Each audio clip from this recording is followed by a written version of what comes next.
Hi, and welcome back to Genshin Impact. Today, it is finally upon us, ladies and gentlemen, a reconciling of a bad choice.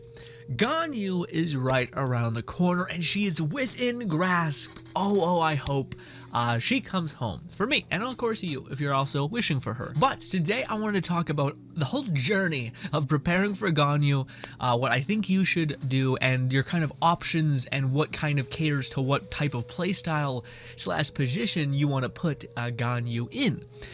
Now, if you guys do not know the crazy story, I loved Gaynu. The minute she was in the story, she had the coolest aesthetic ever.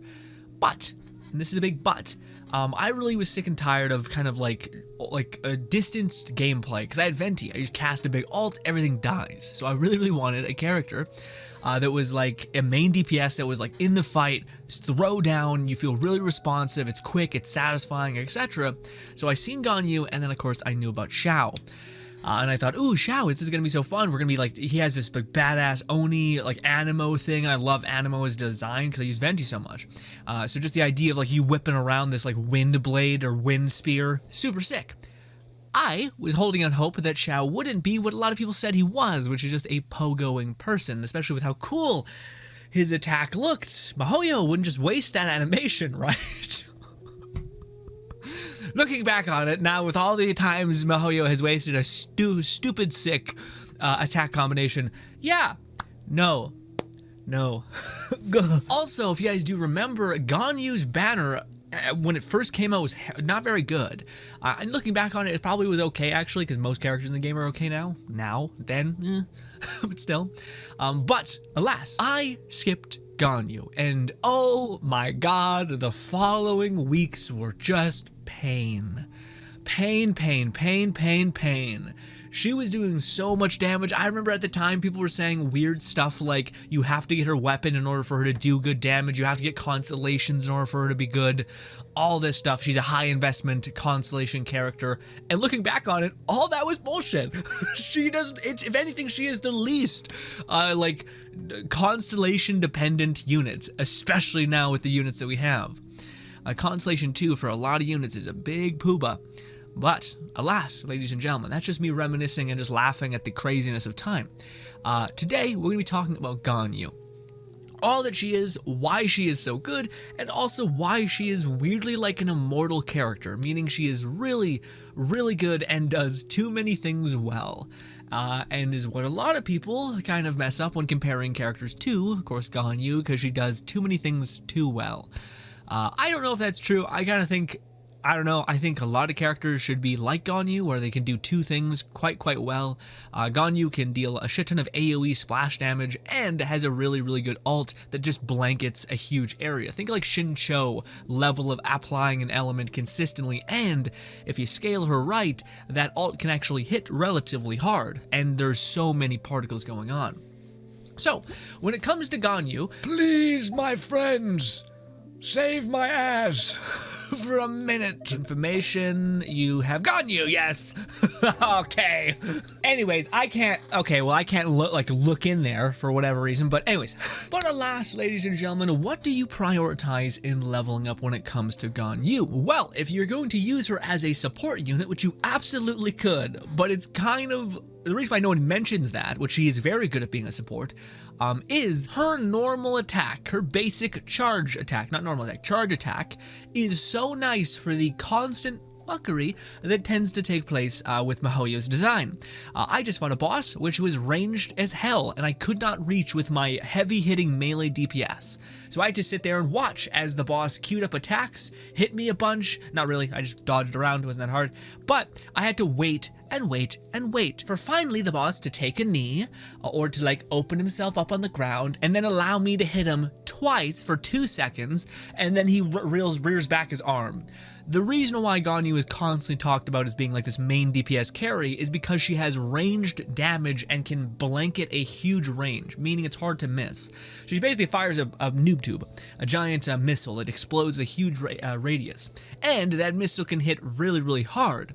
And it may not look like it's hitting hard, but it is, because it's hitting twice. So you have your initial bolt damage, and then you have your bloom, which is your AoE, and your AoE scales way, way harder than the initial cast of your alt.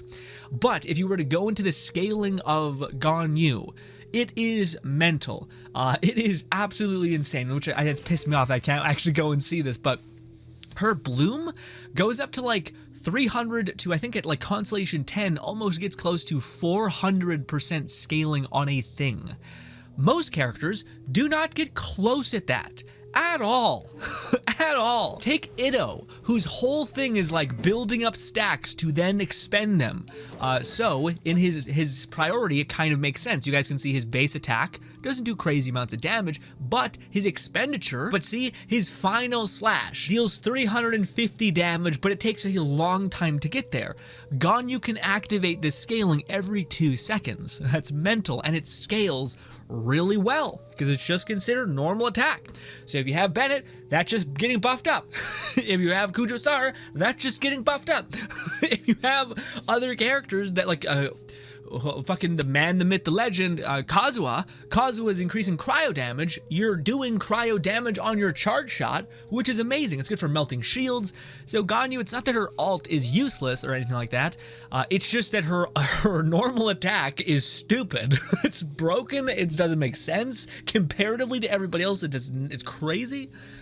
Some characters are starting to kind of get cute and like make use of like 461 damage getting scaled up by 97% of whatever defense you have, which if you have a lot of defense, that's buffing up your attack, that's making this hit hard as shit, and it kind of works. But still, this is on a 10-second cooldown, so it's not like Gaynu who's just like, flap, 1, 2, flap, 1, 2, boom. It's constant. It's a sea of damage. The damage per screenshot meta dies when you see how quickly Gaynu can melt things. So Gaynu, her normal attack is king shit. But do not be fooled by her alt. Her alt, I think, does not get enough credit and is permanently useful.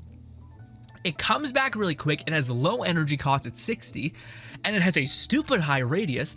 And it does a useful element, cryo, which you can do melt and vaporize, which is some of the highest scaling in the game. And there's so many instances of damage to where you're always going to hold the priority of element, meaning she is not going to be the thing that's going to detonate the reaction usually. But with that being said, though, you may look at her alt and be like, GRINN, I never leveled up her alt because it's just not that good. It's like the same as Xingqiu. It's only going up by, like, if you look, it only goes up by like 4 or 5 points. Nothing. Why would I level that up? Well, in the exact same way that Xingqiu is busted if you actually keep leveling them up, that 5 points is like a 30% damage increase, actually. Because you fire more than one projectile. So each one, there's like a 5% gain, but that 5% gain is being attached to all 5 of your daggers, of your swords. And Gaynu is this times 10 because you have so many shards. I think you have like maybe 20. I think you have like 20 shards. That are getting scaling. So even if it increases by 2%, it's still huge. And the thing that beats out this by a whole lot, beats out Xingqiu's scaling, is that Ganyu's alt also is AoE. So if you have any enemy that's on top of each other, something's going to happen, but let's say that 2 icicles hit right beside each other, you're going to be sharing the damage with both of them, where Xingqiu is only single targets. Whereas, again, Gaynu is hitting in a mass AoE. Now, on the topic of Ganyu's alt, a lot of people think it's just like random chaos incarnate, not very good. But what it actually is it will prioritize wherever there are enemies. So, if you clump enemies up like Venti Swirl, Sucrose, Kazuha, whatever, it's going to share damage within that massive radius. And essentially you can see it in gameplay, but essentially if you have Venti and you use Ganyu's alt, you notice that all of her shards, for some reason, just go right to the enemies. They're like stacking up and everything dies in 2 seconds because Venti's nuts, Gaynu is even crazier, so it just stacks up. Also, you're now, like, you do huge AoE, but everyone's on top of each other. That AoE is being shared between a bunch of enemies. Crazy. Point being is that her shards kind of auto-lock on the highest percentage of where enemies are. So if you can bring enemies closer together, then all the shards will be kind of closer together. But if you have enemies that are spread out, and one of the enemies gets hit by a shard, there'll be another shard that just spawns right here because there's not enough to share. But also, just the idea of you bringing people close, you're able to triple dip essentially into the AoE scaling. which is makes her absolutely busted, and you'll see like 1,000 incremental shards just down an enemy. Especially if you have Venti on Viridescent Veneer, which is weakening them to Elemental Shred, and it just stacks on top of each other, making her ult incredibly good. Her E, however, is okay. It does a cool initial cast of Cryo, but it's mainly there to be a taunt. Again, further cementing why Gaynu is absolutely nuts, is because she basically has an amazing, like, broken ult, an amazing broken normal attack that is ranged and just constantly applies an element like a Catalyst user, and hits like in a massive AoE and scales stupid hard. And then you're like, oh, what could we add that's not gonna like completely just make her a joke, even though she already is. Let's give her an E that's actually useful for being a taunt, because the only weakness that Gaynu really has is the fact that she's a little bit squishy. Also, did I mention that Ganyu's ult, just on a support basis, will decrease people's cryo resistance, so you actually are doing even more damage when someone is being hit by your ice shards. So if there's ever is a character that does cryo damage in the future that does like support as well, Gaynu and them would just synergize really well, and would also give your team resonance, which essentially just gives you higher crit rate on a passive. All that is nuts, is absolutely crazy. Long story short, what talent should you prioritize? Her normal attack, I think, is just, it's too good. At some point, you'll be annoyed at a boss fight and you just want to bang out your weeklies in 2 seconds because you're short on time, and you won't want to have to chase after Dvalin or fight this boss that's ranged. Again, you could just fight Azdaha and be a mile back and constantly delivering big boy damage constantly.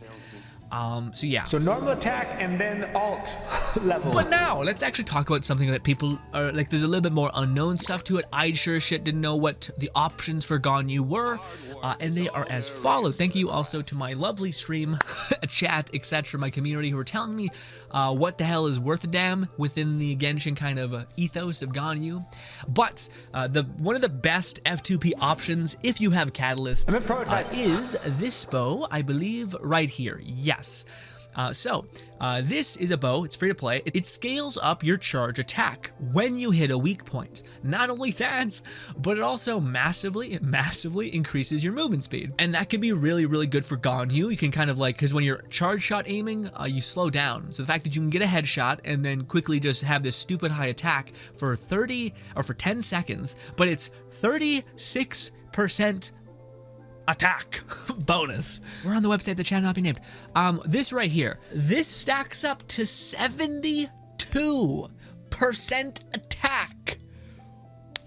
That's insane. Now, of course, with just the nature of the beast, the attack on the blow is low in most cases, but that's because you're gaining a bunch of a systemic attack, I guess. So needless to say, this is an amazing option if you have bow catalysts. It's really, really good option. I would probably suggest it, but there is a thing with this bow. This is good if you're only ever going to really use Gaynu for attack. Kind of. You could theoretically switch to Gaynu, aim, hit a headshot, get a critical attack. Some enemies don't have critical spots, so that's kind of fucky, and that's kind of where it falls apart a little bit. But say you're just switch to her, use your ult now that you have a scaling up of attack, and now your ult has a 72% attack scaling because you got a headshot, so boom, it's good, activates your ult, that thing's gonna hit harder now, and then you can switch off. But it's a little bit more work. Most people don't want to sit there and aim and try to peg ahead real quick just to do the thing. But there is other options, and this is kind of the one I've chosen more or less. Good old Amber, the template character that I always use. So I chose this option, the Blackcliff Warbow. You have to do this, in order to get this one you have to use Star Glitter, but I liked the critical damage, and also I liked its passive effect. After defeating an enemy, you get 12% attack bonus. Now, yes, it's not that much, but it can stack on top of each other, being like 30 or something attack, but also I get a good amount of critical damage, which is nice. But this to me is more of a permanent, if I wanted to go support, I could go with this, although there are other pretty good support options, although they're a little bit specific into team comp. Still pretty good, this one. This one also pretty good, 30. Again, if you have refinements on this, good. But if you don't, then forget about it, you know. Another great honorable mention that is totally usable and pretty damn good is this one. I fully refined this one for Yoimiya and Pain anyways. Increases normal attack by 28%, okay, but also increases charge attack by 21%, but this is all doubled. So this gets really high up. I think it's around like 40 or 50, basically 50% damage bonus if you have your ult and you're using charge attacks. But I will say, it is only scaling up your normal attack and your charge attack. I would say it's probably better to go with this one because it's giving you at the max refinement 72% base attack. That's going into normal, that's going into your ult, that's going into your charge attack, it's going into everything. But again, there are many instances where you're actually not going to be able to get the weak point headshot hit, and you're just gonna shit the bed essentially. You're not gonna be able to get that buff going. Which is why it's good, and then it's not so good when you're fighting specific enemies. Most bosses don't have a critical shot, stuff like that, so a little bit shitty on that front, but yes. But those are your options. Again, I'd say the best free-to-play option is the critical one, just because you get so much bang for your buck. If you happen to get eventually prototypes, you will be able to level this thing up, increasing your damage tenfold if you're able to get a headshot. Something that is more of a safe bet, especially if you want to use her as a just good like support unit.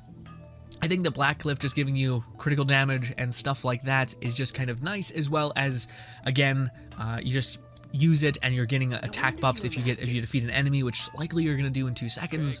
So yeah, but that's kind of your weapon choice. Oh, of course, her big Pooba weapon, the weapon that actually scales with damage. Her 5-star weapon is very good, albeit it still suffers from the problem of being only good on Gaynu. And also, Gaynu does, like, you don't need to deal 80k per shot that you can do every 2 seconds. You don't need to do that. You can do, like, what is it, like 30? 36k? Because your initial arrow will hit for 12, and then the bloom will hit for, like, 20 or something.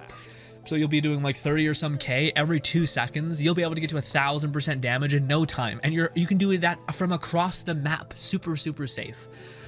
Which is within the realm of possibility of Gaynu being able to do that with Gaynu, especially if you crown her. But I digress. And lastly, there is a choice of artifacts. There are 3 choices for Gaynu, the first 2 being what you would use if you're trying to get the most damage out of her charge shots, and then the second one is going to be what you would kind of use to be charge shot, but a little bit of both. Maybe more vaporize, elemental mastery kind of situation. And then the third one is just going to be support Gaynu, using her ult to the utmost, stuff like that. I'm sure her E would still be good for just applying a ton of an element, which is good for Abyss Heralds and shit like that, but I digress. So, what most people use, just because most people at this point who have been playing long-term, have Wanderer's Trope. Lots of them. You get this by doing weekly bosses and bosses themselves. But if you're just getting into the game, the odds are you don't have a lot of these. You could use the artifact sacrifice feature within the alchemist table if you want. I don't know if it's entirely necessary. You're always going to be doing weekly bosses. You'll eventually accrue a lot of these. Be patient. And there are also other better options, I think, albeit they have a catch. So yes. But essentially, what Wanderer's Trope gives you is 80% elemental mastery. It's not an amazing amount. It's still pretty good, but not crazy. But that's going to be really good because, again, you can reverse melt and just dunk on the world. A lot of people do that, and then you can hit really hard, especially if you happen to have Xiangling, who's constantly applying fire. Ugh. Albeit you have to get a little close, but you're probably going to be shielded. Anyway, we'll talk about team comp in a minute. But also, it increases your charge attack damage by 35%, and you are not going to be attacking normally with Gaynu at all, hopefully. Bad idea. Anyway, so this thing is really good for just about everything. You're getting elemental mastery, so that'll help with on the odd chance that you do detonate an element, you'll be doing a little bit more damage. Nice. Also, you're increasing your charge attack damage with your bows, and you're also, if there's ever a really good catalyst user that interests you, you can throw this one on them too, so it's good. But there is another artifact set that is very good. Hu Tao / Yoimiya's artifact set. This one is really good. Shinobi's whatever it is. Look at this thing. I farmed so many of these, and I actually got really good rolls on this, so I might pivot my Gaynu back and forth. But anyways, you get an attack percent buff. It's nice, just increasing your ult's damage, your E's damage, good, your normal attacks damage, your charge attack damage, all that stuff's getting buffed. Nice. But when casting your E, you will sacrifice 15% 50% of your alt's energy, but you will gain 50% damage bonus in your normal attack, charge attack, and plunge attack damage. This effect will not be triggered again during its duration. So say if you have 2 E's like Xiao, it will only consume, I believe, 15% knock of your stuff. Now, this could be a problem, especially if you're using this, which you get a lot of damage if you're able to keep 100% alt charge. Again, that's why I would rather say just go with the other bow I showed you guys, that you get like a ton of attack just by hitting a headshot, and for 10 seconds, so then you can just charge shot and miss if you want. You can noob to the ground. As long as you get the headshot, you're up for 10 seconds. Most things won't live that long anyway. You're only shaving off 15% of your alts, and for whatever reason, at least when I was playing Gaynu and when I see people play Gaynu somehow, some way regenerates a shit ton of particles. It's weird, but she does. And also, if you wanted to pair her with a battery like Diona, who is one of her best in-slot character units to support her, she'll just be providing you with particles every 3 seconds or something whenever you can activate her E again, and just generate that for Gaynu, and then you'd be good to go. You could use her alt really quick, and yeah. But also, Gaynu, you could just stay in the background, use your E and profit, essentially, if you want it. Also, I think Constellation 1 gives you 2 activations of her E, and her E gives you particles, so you'll be able to get back up to there. Also, her alt costs 60, so it's not very expensive, so that 15% is pretty much just like 1 or 2 activations of other characters' E's, and those particles are going to be back to you in full. You know what I mean?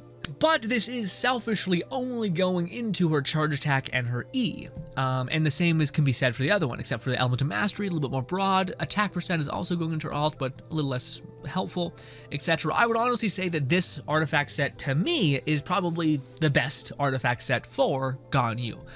Just the charge attack, 50% bonus damage is pretty nuts. Also, the attack percent is just nice, because it buffs up just about everything your alt in some ways and more than others. But both of these artifacts are for pure charge attack DPS. Your alt is not going to be hitting that hard. It's more like just going to be applying cryo. It's still going to be hitting hard. You're hitting for like 2,000, or yeah, like 2,000 to 3,000 with each crystal impact, and you're hitting that constantly, like a constant barrage of 2k, 2k, 2k, 2k. So yeah. Anyways, her other option, which I think is going to be the one that I think eventually you'll pivot to, because eventually you'll probably want to break from charging all the time, but you'll still want to use a very, very good cryo support. And of course, that is going to be Raiden Shogun's best in-slot artifact set, which is going to buff up your alt based on the energy recharge that you possess. Now, with that being said, though, you probably are going to want to aim very, very much more in the direction of like attack percent with these artifact sets, attack percent, cryo, and then of course critical damage or critical rate. Gaynu scales off critical rate, so you're probably going to want to go with critical damage. Or no, sorry, she scales off critical damage, you want to go critical rate. Sorry. I am so excited for Gaynu, but we're not quite done. So that's the best artifacts, that's the talent priority, and that's the weapon options that you can possess. The last thing we talk about is character sequencing and characters that work really, really well with Gaynu. So first things first, it's literally on the banner, we have Gaynu and Zhongli. The reason why they're on the banner is because they're both staggeringly good for each other. They're they work really, really well. Gaynu, or what do you call it, Zhongli decreases elemental shred, so you're going to be hitting harder with your cryo. Not only that, but you're also going to be protected like completely, and that's the one problem Gaynu has, which is that if you are essentially charging and an enemy slaps you in the face, you're going to be staggered out of your charge shot. So you need to be shielded. Even if an enemy's up close punching you, you'll just eventually weaken them down. And if you have Zhongli, you're good to go. Now, Zhongli is very good, but he's a 5-star unit, and he synchronizes, but not synchronizes perfectly. If you want a perfect character, I think, for Gaynu, Zhongli works. I'm going to use Zhongli. But I do think, and I have heard this from a lot of you guys, that Diona is like perfect for her, because you're getting double cryo resonance, which increases your critical rate, amongst other things, as well as Diona just generates a shit ton of cryo particles for the both of you. So if you happen to use the weapon, you can kind of double dip within that. Also, she gives elemental mastery. So if you want to reverse melt with Gaynu, you can. Speaking of how you would reverse melt, there's not a lot of fire supports in the game. Toma doesn't work because Toma activates whenever you activate your normal attack, not charge attack, so you don't really get the fire dot applying, and you don't want to like quickly normal attack and then charge attack. It's just taking up too much time. But there is one character that has come into her absolute fucking own this year, and that's Xiangling. Now you do have to get a little bit close, but again, down is giving you a ton of protection, healing you. You should be good. And also, one of the things that's absurd with her is that if you're just in a safe area, you can just profit. So if I could build a beautiful team that I think would work perfectly within itself, I would go with Diona or Gaynu. Diona. Hopefully Diona has, if you have Diona C6, then it's just perfect because Gaynu can just play in her like her alcohol pool and just bob and weave and dodge around. You're also getting double cryo resonance. You're also getting particles in. You can use the artifact set that decreases your alt, stuff like that. I would use Xiangling to basically reverse melt, and especially if an enemy's going to be pushing into that zone, Xiangling is going to be, enemies are going to get to you anyway. Like you can try to run away, but enemies will eventually get to you. That's why you want Diona's shield, and you'll just aim shot at the ground, and what do you call it? Xiangling will make everything pyro, and if you get a couple of reverse melts, especially with Diona giving you a shit ton of more elemental mastery, you'll be good to go. And then if I could throw in like one, at this point you could throw in either Kazuha or you could throw in Bennett. A Bennett would be good. Kazuha I think would be perfect because you're weakening enemies. Kazuha's nuts. You're weakening enemies to cryo. You have CC, which means her ult is going to work that much better. You have a huge AoE zone that's kind of like Ganyu's ult radius as well. You have Viridescent Veneer, hopefully, that is going to shred their elemental resistance, and of course, Kazuha is going to be giving everybody more elemental mastery, so whenever Xiangling happens to detonate, she's going to be melting that much harder. If Gaynu is accidentally melting or vaporizing or whatever, she's going to be doing more. So yeah, and again, that's why Diona in some ways beats Zhongli, is because Zhongli is, yes, you're bulletproof, but eventually with decay and other ways of like an enemy just kind of squeaking through your armor and getting like one hit over the course of like a couple hours, it turns into many hits, and eventually your character will get worn out, and then you'll have to eat food or go to a statue, and it's just weird. Whereas Diona will just be like, I'll kick out my alt, and we can all heal up, and we'll just be good with just that, because we won't get too banged up, because Diona is also giving us a shield. But also, again, Bennett, everyone has Bennett. You throw Bennett in there, she can just play in the area, and also, if you have Bennett, you probably don't really need a shielder, but it'd still be nice to have just because things are a little bit messy even still. But yes, if you happen to get Diona, and who knows, maybe possibly Kazuha is also coming down the pipeline again, getting them, I think, would just be that'd be the best team, I think. Gaynu, Diona, Xiangling, and Kazuha. And yeah, and I think you'd just be unkillable. But anyways, other characters that incredibly work, Bennett, of course, but also Venti. Venti, again, does massive CC. Sucrose also does this. Venti, I have noticed, just because Venti is super crazy about making enemies just locked on top of each other, that Venti ult in combination with Gaynu ult just makes everything die in like 2 seconds. Also, if you have Viridescent Veneer, it's shredding their armor. You're good to go. Yeah, and honestly, Gaynu is good just in the secondary support role as well. So if you have Child, you love playing with him, you can throw him out and do really well. Oh, another character that works really, really good, although I think she doesn't do enough unless you have her perfectly built to do enough, and that is Mona. I think Mona and Gaynu does like a really cool like permanent freeze kind of situation. Also, Mona doesn't require you to essentially have like not stop charge attacking, but I do think Mona, as she does too much of what she does and not enough of other things. But you can circumnavigate this because Mona is a catalyst user by giving her one of these this free-to-play like makeable weapon with blueprints, which I desperately want to do this because it just seems fun, and also would make me feel better about using Mona, because you're also turning Mona into a healer, because every time also a battery, which is really nice. But whenever you activate your ults or your elemental burst with Mona, which you're going to be doing predominantly anyway, you're going to be regenerating energy for your entire team, and you're going to be giving all party members healing. And also you don't need that much healing, and if you level up this thing enough, and you give Mona enough healing, if you give her some healing percent 10% or healing bonus. She'll heal all your team up a very, very good amount, and you only need a little bit of healing if you have Diona or Zhongli anyway. Not only that, but you're also melting, or you're basically making everything wet, which is going to be, especially if they're in, what do you call it, Ganyu's ult, is going to be Morgana-ing people, essentially, freezing them entirely, which is really, really fun. And to me, makes Mona much more of a, she's a healer, she does damage, she always has her ult, she has a distraction ult. Yeah, just makes Mona way, way more valuable if you kind of also give her the ability to be a healer in this weird way.